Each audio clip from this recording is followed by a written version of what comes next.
Hello, welcome back to my channel. Today I'm going to be hopefully briefly discussing this Holocaust memoir, which I recently read, Mala's Cat by Mala Kacenberg, and apparently I discovered from looking at some Goodreads reviews afterwards, this is apparently intended as a young adult book, which would kind of explain the rather simplistic, childish writing style. I didn't know that at all going into it. I mean, maybe I probably still would have read it, but I might not have been as eager to read it if I'd known it was intended for teenagers. And apparently, Mrs. Katzenberg is also in 1995. She previously wrote another memoir about her experiences, like maybe 100 pages longer or so. So I don't know if that's more like a mature book or not. But, anyway, this book is what it is. And the title is kind of misleading. Obviously, like Mala's Cat, you expect the cat is going to prominently feature in the book, but like she really doesn't. Like I don't even know, maybe like 100 pages or so, or 50 or more sometimes would go by, and this cat Malach, which means angel in Hebrew, she like doesn't appear at all. And so basically, if you're gonna have like an animal reference in the title, you kind of expect that it's going to heavily feature the relationship between the human and the animal, or even maybe mostly be about the animal, not just, oh, here's the cat again, just reminding you she exists. Hey, how you doing? And the cat would like frequently disappear when Mala is like in the forest and like going through all these different places in Poland, in Germany, and it's never really explained. Oh, she just magically got 21 kilometers to the new place. Mala was taken it by a peasant driving a cart, and how would she have known Mala went there? And so I kind of agree with someone. I mean, God forgive me if this isn't true, but I do kind of agree with several reviewers who like wonder if the cat was kind of like an imaginary friend or like a figment of her imagination, because like it kind of really defies logic. This cat is constantly following her around. She never sees the cat eating, hunting, or drinking. Even like apparently after they're in England after the end of the war, like is she not feeding this cat or giving her water even after she no longer has to do like hunt for her own food in the forest? And like how does she take this cat on all these trains she's taking? And like what how many cats like follow after a person for so many miles they're walking? I mean, obviously, like sometimes cats I'm helping with taking care of in the neighborhood, they'll walk with me for a few blocks, sometimes more, sometimes less. But cats are generally very like fickle creatures. They do what they feel like when they want. They're not really known for like tagging after a person constantly like a dog would. So that's just something that feels a little off to me. And like a lot of these events, some people feel they're like maybe a little bit embellished, particularly because Mrs. Katzenberg, she does a lot of things that are very, very risky, not, calculated risks. Read many Shoah memoirs where the people do like things that are like definitely taking a huge risk, but, they time it just right, or they, realize this will like work out well. Like, for example, in Rena's Promise by Rena Kornreich, she and her sister Danka, thank God they, calculate it just right, and they successfully slither out of a group of women selected for Dr. Mengele's experiments and back into the main camp in the usual like work detail and barracks, and that totally goes unnoticed, and they were not captured again and taken for more attempted medical experiments. And Thanks to My Mother by Shoshana Rabinovici, her mother is like smuggling Shoshana, I think she's like 10 or 11 at the time, in a big like sack on her back, and she passes a selection to go to a camp, not a concentration camp, a work camp, labor camp in the somewhere in the Baltics. I think it was either Estonia or Latvia, if I'm remembering correctly. And anyway, like she like passes with her like little girl undetected, and so when they're arriving at the camp, that's still okay, because like children aren't being like automatically killed in that camp, and Shoshana can kind of like hide and go undetected sometimes. But anyway, those are like realistic risks. But in here, like Mala will frequently like be really chutzpahdik and like sassing to these German overseers and like Gestapo people, like taking down the details when she's like working in Germany under an assumed identity. And she's like, oh, they wouldn't like hurt me because like they didn't expect anyone to be so like fearless. And maybe like she just like took so many risks. That's not a calculated risk that paid off. That's just kind of being like stupid and naive. And she does seem rather sheltered throughout the book. She does admit she came from a family that did shelter her, and they're from a small town, very poor. They're like kind of joined at the hip, like certain families in that era were, particularly when they were poor. I personally cannot relate to that because my family is not like touchy feely lovey-dovey at all. So, we're not,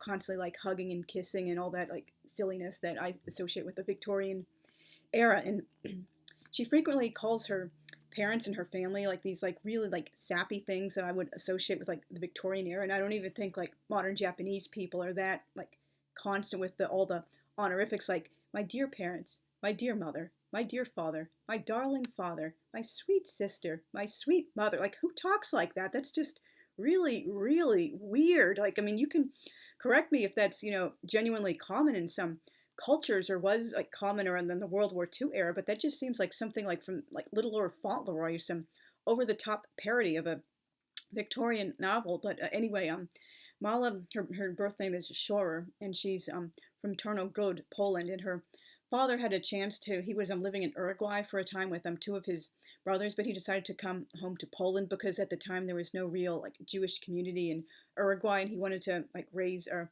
religious family and send his children to Jewish school and such. Unfortunately, that's not the first such show a memoir I've read where like someone had this golden chance to like take the entire family to freedom or like immigrate and settle in a new place and had to like obediently come back home because God forbid they're not all 100% Orthodox in the new place, because obviously that like spelled their death warrants eventually. Unfortunately, like sometimes you just have to compromise for the sake of saving your life, and obviously God understands you want to do certain things, but you're just being prevented by circumstances. And after the danger passes, or God willing you will move to like an area with a larger Jewish community, eventually you will be able to resume like doing all the mitzvot properly. And that's why many people who survive the Shoah, they like, for example, they would like eat on Yom Kippur, or they would eat bread during Pesach, because they realized that would like help to save their lives and give them many more years in freedom to like do all the the Jewish law and things they were being prevented from.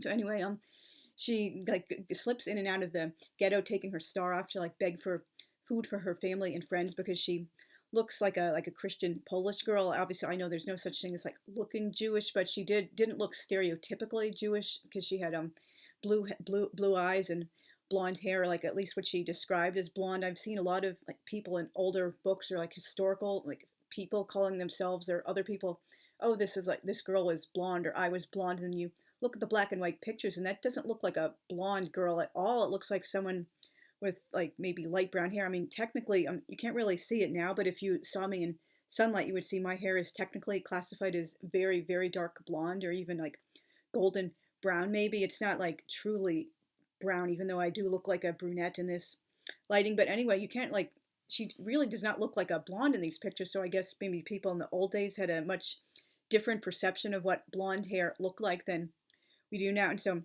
anyway, she takes this huge risk, like constantly begging for food for her family from some old friends who aren't afraid of like giving food to a Jewish girl. She'll like just pretend not to be Jewish to people she's never met from Adam before, and like always comes back with this wonderful food for them. And she keeps like, slipping in and out, and then like finally like her parents and her remaining siblings are taken away, and she continues like going in and out, like there are still some aunts and uncles and her grandpap to feed. And like at several times she details how she like pretends to be someone else so she can stay by several peasants who live near the forest. And then she unbelievably goes back into the ghetto several times after an action, an action to murder most of the people or deport them. And it's like she doesn't realize what great danger she's putting herself in, because unfortunately many families in this era, the Nazis like banked on this to murder even more people. They had this attitude, gotta stay joined at the hip with my family no matter what. And that means they would go back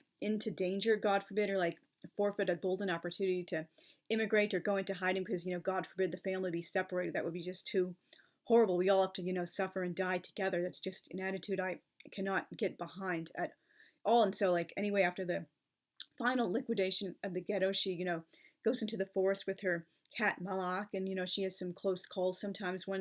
Once at night, this German officer is like prowling around nearby, and the cat jumps out of a tree and like scratches his face, and he retreats. He thinks he just heard some weird sounds from a cat, and Mala realizes she can't like do this living in the forest gig forever. So she eventually gets a tip from a family she knew before who doesn't mind that she's Jewish, but they're not giving her identity up to the police. And she's basically thinking, oh, I can change places with I believe it was their daughter, who was ordered to report for mandatory labor service.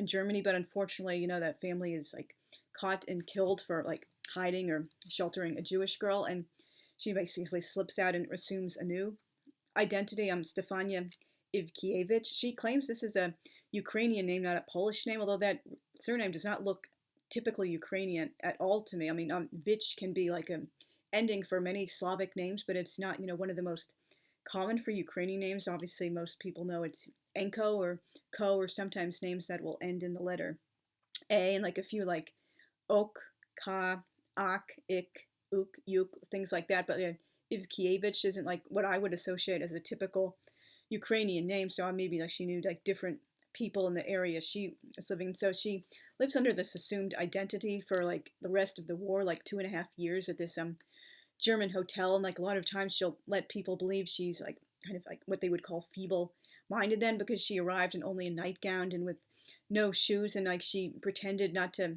understand German and take a long time to learn it because like she was afraid they would like suspect she was Jewish if she understood enough German, because German and Yiddish are very close, although at this time like most Jews in Germany did not know Yiddish. That was mostly only like a majority Jewish language in areas without legal emancipation, where emancipation came very late, like in the Soviet Union and Poland and a few other places. But like generally in most of the rest of Europe, like Yiddish was not the lingua franca among the Jewish people by the time of World War II, for reasons too long to get into here. And so she basically like does a lot of like risky behavior again. Like she like writes to a family whose address she remembers and pretends to be their mother so she can like have mail and people aren't suspicious with her about that. And like she has a dream about her dear mother and like telling her to stop like avoiding eating certain food so they won't suspect she's Jewish. But like if you're living under an assumed identity, why wouldn't it be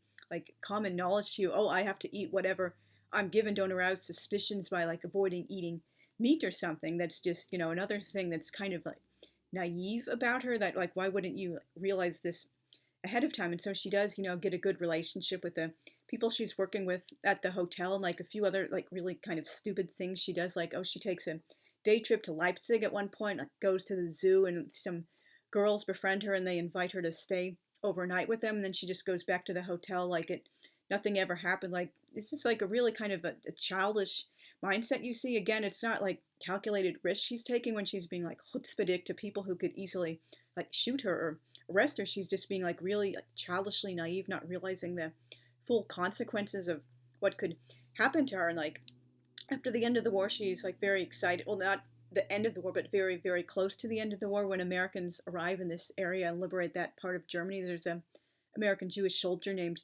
David, and she's like so overjoyed to have one of her own people again and some semblance of kosher food. And he tells, or at least the people who run the hotel, not the other Polish teenagers she's been working with, that she's Jewish. And then like she's immediately changing her tack, like proudly telling everyone who she is. And a lot of other survivor memoirs I've read, they're, very, very on tenterhooks. They're not, ready to be out and proud like immediately after the war ends or when it's not even over yet. So that's another thing that seemed kind of naive to me. And like she admits in the book, like she was excited to hear about a lot of concentration camp survivors and concentration camps with Jewish people near Halle, Germany, and she goes there and she's like, oh, that sounds great. I would love to be in that concentration camp too. This must be wonderful. All these Jews concentrated in one place. And she thankfully admits that was like a really naive, ignorant thing to think, because she did escape from what we call the Holocaust of bullets, which was in the Soviet Union and certain parts of Poland. These people,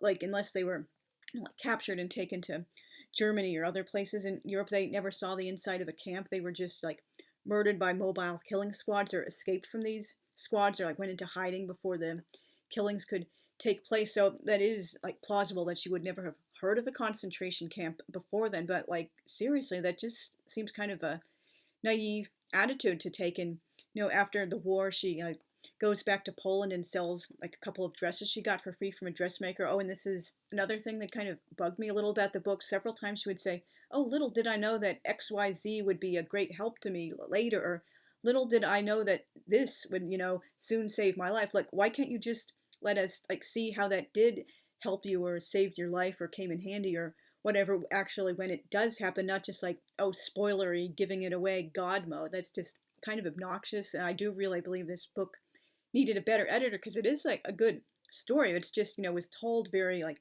unemotionally in a very detached way. And again, the writing is very childish and simplistic. And when Mala is 12 at the beginning, she sounds the same as when she's like 17 at the end of the war. And like she's has the like gall to say, and like other people telling her, oh, you're so mature for your age. Then why are you making all these like kind of really risky, like naive decisions and not like realizing that what human nature can really be like, and just saying, oh, they're not hurting me because I'm so fearless and they didn't expect a Jewish girl or someone or a lowly Polish worm to act like this. No, maybe they were just, kind of in shock, or they just didn't want to deal with someone who they thought was crazy, because like she does admit throughout the book several times people think she's like feeble-minded or nuts or something because of the the way she's dressed or acting or talking, and she just lets them think it, or sometimes she even like goes along with the charade to make them think it even more, instead of like, if you're living under an assumed identity for the sake of saving your life, why aren't you being like consistent with this charade and not giving them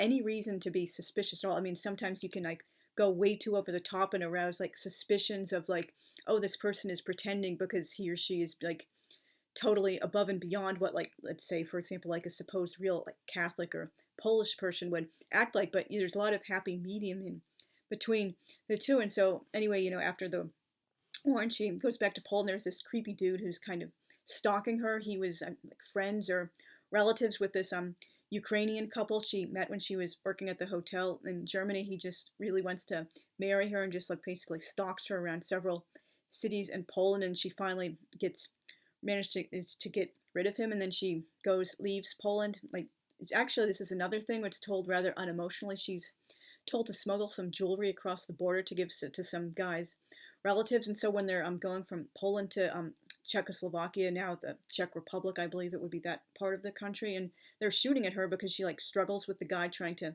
search her at the border, and like she just relays this rather dispassionately, like so many things in this book. Like she doesn't seem to have much of emotional reaction. I don't know if that's like a coping mechanism or trauma reshaping the brain, or even maybe on the spectrum a little bit. I don't know, but it's just so many times throughout the book she like relates these emotional events almost like dispassionately, like they happen to somebody else. And so anyway, she's in several DP camps in Germany and eventually goes to England, and she forfeits two wonderful opportunities to be adopted by two Jewish families in England, and prior she gave up the chance to be adopted by a Christian family in Germany. And like in England, she's saying, oh, they're not Orthodox enough, or I don't miss my dear, sweet, lovely, darling parents. And even these would-be adoptive parents tell her, we know we can never come close to replacing your parents, and we're not going to try to act like your parents. And she's like, oh no, I want to stay true to my sweet, precious parents' memory. It's like,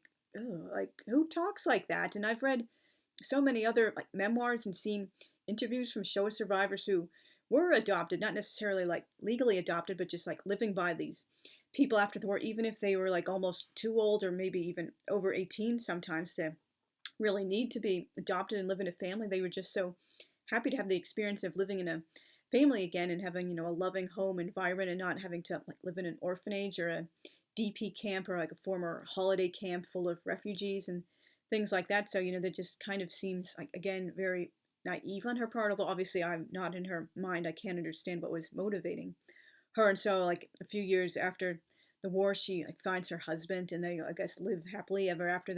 They raise a large Orthodox family in England, and unfortunately she never was able to get a picture of this cat, who again really is not very important in this story. She'll appear from time to time, but it's just not really anything to do with the title. It's just like, oh, here's the cat again, to just remind you she exists. Like no explanation of how she got on the train, or how she like walked 21 kilometers and found out where her mistress had gone to, or how they went on the airplane or the ship together. Like you would think she would put more detail on that. Like for example, that would be an unusual occurrence, taking an animal on the airplane, or like a ship, or taking like a truck going to another city or crossing the border. Like how did this cat successfully come with her all this way? You would have think she would have paid more attention to that detail. And I'm sorry if I'm rambling. It's just a lot of things about this book were kind of like confusing and frustrating to me. And I do feel with a much better editor, this could have been a much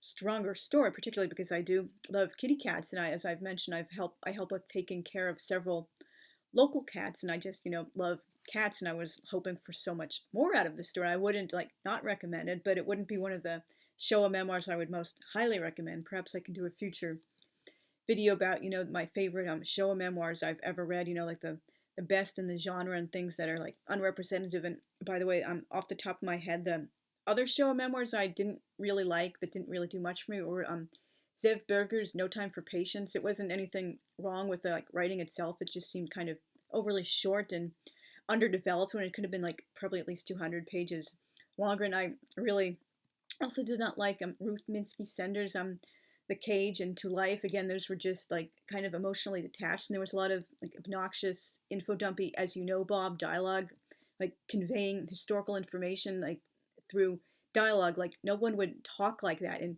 real life. It was just seems kind of goofy. So anyway, I do hope to have some future videos about this subject, treating all these things in more depth. So thank you very much for listening. I will be having my next video like maybe tomorrow, Monday, or sometime later this week. I believe that will be my 100th video, and my next poetry recitation video will be Boris Leonidovich Pasternak's heartbreaking 1959 poem Nobel Prize. And if you haven't already, please consider subscribing to me, and if you all haven't, please consider hitting the notification bell so you can be notified when I upload new content. And I also love seeing comments from people. So thank you again for listening, and see you very soon. Thanks. Bye.